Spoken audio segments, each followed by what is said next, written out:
পরম প্রেমময় যুগপুরুষোত্তম শ্রী শ্রী ঠাকুর অনুকূল চন্দ্রের আতুল চরণে জানাই আমার শতকোটি প্রণাম। জয় গুরু সকল ইষ্টপ্রাণ দাদা মায়েরা। আমাদের মধ্যে এমন কেউ কেউ আছেন যারা প্রায় সবসময় দুঃখ কষ্টের মধ্যে থাকেন। দুঃখ কষ্ট কিছুতেই যেন পিছু ছাড়তে চায় না। এই সমস্যাগুলি থেকে মুক্তি পেতে চলুন আজকে আমরা বিশেষ কিছু কর্ম পালন করব, যে কর্মগুলি সহজেই আমাদের এর থেকে মুক্তি দেবে। সবসময় আমাদের অনেকের জীবনেই সমস্যার আনাগোনা লেগেই থাকে, তবে এই সমস্ত সমস্যার সমাধান করে এগিয়ে যাওয়ার নামই হলো জীবন। তবে অনেক চেষ্টা করেও অনেক সময় সাফল্য লাভ করা যায় না। একের পর এক সমস্যা লেগেই থাকে। এমন পরিস্থিতিতে ব্যক্তি হতাশ হয়ে যায়। তাই তো জীবনে আনন্দ, সম্পূর্ণতা, সাফল্য লাভ করার জন্য কর্ম করে যাওয়া অত্যন্ত জরুরি। ঠিক তেমনভাবেই ভাগ্যের সঙ্গে লাভও ততটাই জরুরি। জীবনের সমস্যা তো লেগে থাকবেই, তো তার জন্য বেশ কিছু কর্ম আমাদের প্রত্যেকেরই পালন করতে হবে। এই কর্মগুলি যথাযথভাবে পালন করলে সৌভাগ্য বৃদ্ধি এবং সমস্যা থেকে মুক্তি পেতে পারেন। পরম প্রেমময় যুগপুরুষোত্তম শ্রী শ্রী ঠাকুর অনুকূল চন্দ্র বাণী দিলেন, যেমন করায় যা ফল মেলে, তেমনি যদি না করো তা প্রাপ্তি পথে ব্যাঘাত আসে, দুঃখ সহ ব্যর্থতা। যেমন করলে যা ফল মেলে সেই কর্মটা যদি আমরা না করি, যদি আমরা ঠিক সেইভাবে অনুকরণ করে সেই নির্দিষ্ট সময়ে কর্মটা না করি, তাহলে কিন্তু আমাদের যে পাওয়ার পথ সেটা বন্ধ হয়ে যায়। আমরা দুঃখ সহ ব্যর্থতাকে কুড়িয়ে আনি। যেমন ধরুন, আপনি যখন ক্লাস 10-এ পড়ছেন, মাধ্যমিক পরীক্ষা দেবেন, সেই সময়টা আপনি পড়াশোনা করলেন না, তো আপনার রেজাল্ট খারাপ হবে। ঠিক তেমনভাবেই আমরা যে সময়ে যে কর্মটা করছি সেই সময়ে সেই কর্মটা মনোযোগ সহকারে যদি না করি, তাহলে কিন্তু আমাদের সমস্যা হবে। আমরা দুঃখ সহ ব্যর্থতাকে কুড়িয়ে আনব। আমাদের এই মানব জন্ম হচ্ছে ভগবানকে ডাকার উপযুক্ত সময়। আমাদের এই যে মানব জন্ম একমাত্র কিন্তু ভগবানের আশীর্বাদে এবং ভগবানকে ডাকার জন্য, ভগবানের সাধন ভজন করার জন্য। আমরা এই সময়টাকে হেলায় ফেলায় নষ্ট করছি এবং তার বলা কর্মগুলোকে করতে ভুলে যাচ্ছি। তো যেমন আমরা কর্ম করছি, যতটা কর্ম করছি ততটাই ফল লাভ করছি। আর বর্তমানে আমরা ঠিকভাবে কর্মগুলো করি না বলে আমাদের কিন্তু দুঃখ, ব্যর্থতা এগুলো আমাদের জীবনে নেমে আসে। তাই তো আমাদের সঠিক সময়ে সঠিক কর্ম করতে হবে। পরম দয়াল যে বিধানগুলো দিয়েছেন, সেই বিধানগুলো তো আমরা যদি না মানতে পারি, তাহলে তো আমাদের সমস্যা কোনোদিনও যাবে না।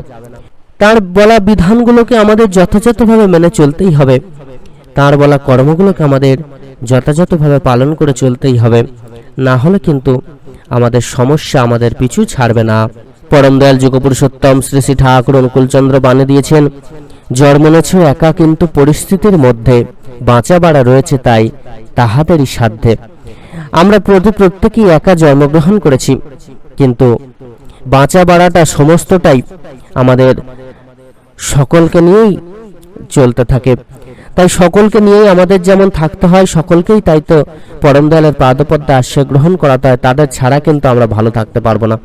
আপনার গৃহে যদি একজনও খারাপ মানুষ থাকেন, তার জন্য কিন্তু পুরো সংসার, পুরো গৃহ জ্বলতে থাকে। ঠিক সেই রকম ভাবেই আপনার আশেপাশেও যদি একজন খারাপ কেউ থাকেন, তিনিও কিন্তু আপনাদের প্রত্যেককে জ্বালিয়ে মারবেন। আর দুঃখ কষ্ট কিন্তু তার জন্য লেগেই থাকবে। তাই তো পরম দয়ালের পাদপদ্মে সবাইকে আশ্রয় করাতে হয়, যাতে পরম দয়ালের কৃপায় সবাই ভালো হয়ে ওঠেন এবং সবাই প্রকৃত রূপে সুখে শান্তিতে থাকতে পারেন। এই দুঃখ কষ্ট, জ্বালা যন্ত্রণা এই যে আমরা ভুগতে থাকি, এই সমস্ত কিছুর জন্য দায় কিন্তু আমাদের নিজেদের। আমরা আমাদের চাহিদাটাকে ভুলে যাই যে কতটা চাইলে আমরা প্রকৃত রূপে ভালো থাকতে পারবো। আমাদের চাহিদা তোর এত বেড়ে যায়, যত পাই তত চাইতে থাকি। আর পাওয়ার চেয়ে চাওয়ার যদি ঝোঁক বেড়ে যায়, তখনই কিন্তু দুঃখ আসে, জ্বালা যন্ত্রণা আসে। আমরা ষড়রিপুর দাস হয়ে যাই, যার জন্য কিন্তু দুঃখ কষ্ট পাই। এই ষড়রিপুকে যতদিন না পর্যন্ত আমরা কন্ট্রোল করতে পারবো, ততদিন কিন্তু আমরা দুঃখ কষ্ট জ্বালা থেকে মুক্তি লাভ করতে পারবো না। ষড়রিপুকে কন্ট্রোল করতে গেলে পরম দয়াল আমাদেরকে নাম জপ করার বিধান দিয়েছেন। এই নাম জপ খুব করে করতে পারলেই কিন্তু ষড়রিপু, এই নাম জপ খুব করে করতে পারলেই কিন্তু ষড়রিপু জব্দ হয়। তাই এটাকে আমাদের কিন্তু করতে হবে।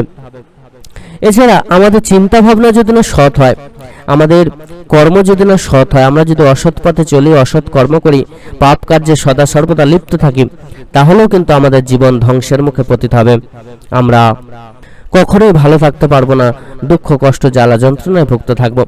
পিতামাতার প্রতি যদি না ভালোবাসা থাকে, স্নেহ ভক্তি থাকে, তাহলেও কিন্তু আমরা কখনো ভালো থাকতে পারবো না। দুঃখ কষ্ট সারা জীবন আমাদেরকে জ্বালাবে এবং এইভাবে কিন্তু আমাদের জীবন ধ্বংস হয়ে যাবে। তাই এগুলোকে কিন্তু আগে ঠিক করতে হবে।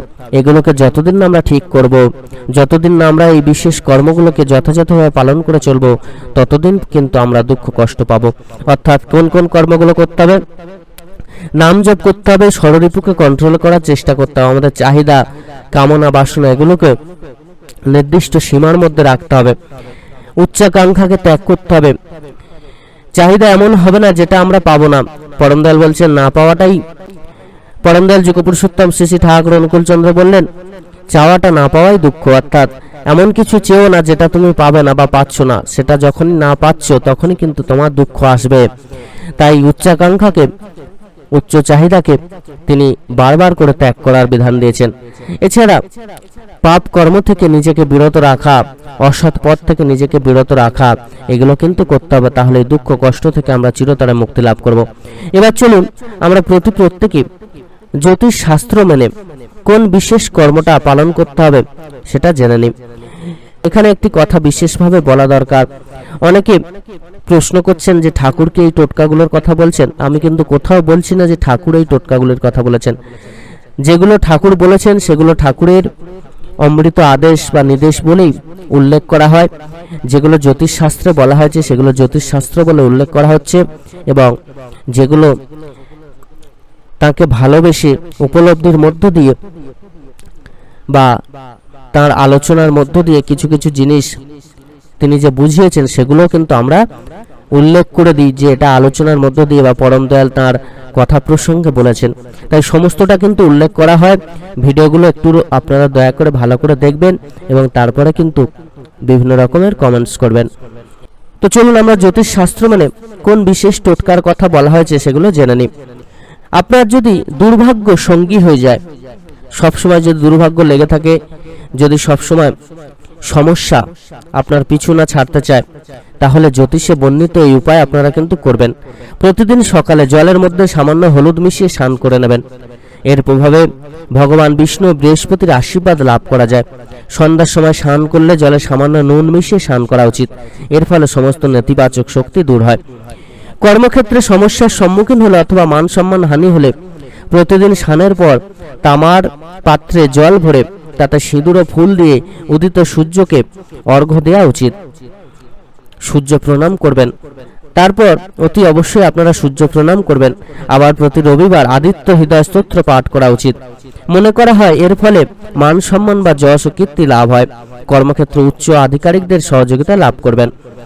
লাগাতার যদি অর্থ সংক্রান্ত বা অন্য কোনো সমস্যা আপনার জীবনে লেগে থাকে, তাহলে জ্যোতিষ শাস্ত্র মতে পঞ্চমুখী বজরংবলীর আরাধনা অত্যন্ত শুভ ফলদায়ী।